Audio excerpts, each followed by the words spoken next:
آج کے ولاگ کے اندر صبح صبح اٹھتے ہوئے میں نے شادو ویلے سے بولا کہ ادھر آ مجھے مالٹا کاٹ کے دے. شادو ویلا بولتا ہے میں نہیں جانے والا, تو ایسا کر کیک کو لے جا. خیر میں نے کیک کو ساتھ لیا. کیک ہے یہ ہمارا ہے چاکلیٹ فلیور لیکن ہے کمال کا. اس کو ساتھ لیا اور مالٹے کو کاٹا کیونکہ سرگودے والوں کے ساتھ ہماری بنتی نہیں اور ان کے لارے رہ گئے کوارے مالٹے والے.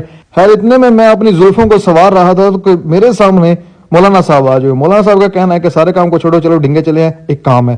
میں نے بھی بولا کہ چلو جی, جدھر منہ تواڈا ادھر منہ میرا, وقت نماز نیرا. ہم لوگ پہنچ گئے جی ڈنگا سٹی. ڈنگا سٹی آج بیبی بھٹو کا کوئی تقریب تھی لیکن ہمارا بیبی کے ساتھ دور دراز تک کوئی لنک نہیں ہے. ہم نے اپنے کام کی چیزیں لی, سامان لیا, اس کے بعد واپس آئے. ہم نے سوچا موبائل مارٹ پہ جائیں, اپنے موبائل کے اوپر گلاس لگائیں. یار یقیناً پاکستان کے اندر اگر کوئی بزنس کر رہا ہے تو موبائل وال کر رہی ہے. ان بھائی صاحب کو پوچھا میں نے, اپنے موبائل کے اوپر گلاس لگانا ہے, 11 موبائل ہے, اس کو سیل کروں تو کتنے کا کرے گا؟ تو بھائی صاحب نے تھوڑا سوچ کے نا بولا, کہتے ہیں 65 to 70K کے انڈر میں لے لوں گا. میں کہا خدا کے بندے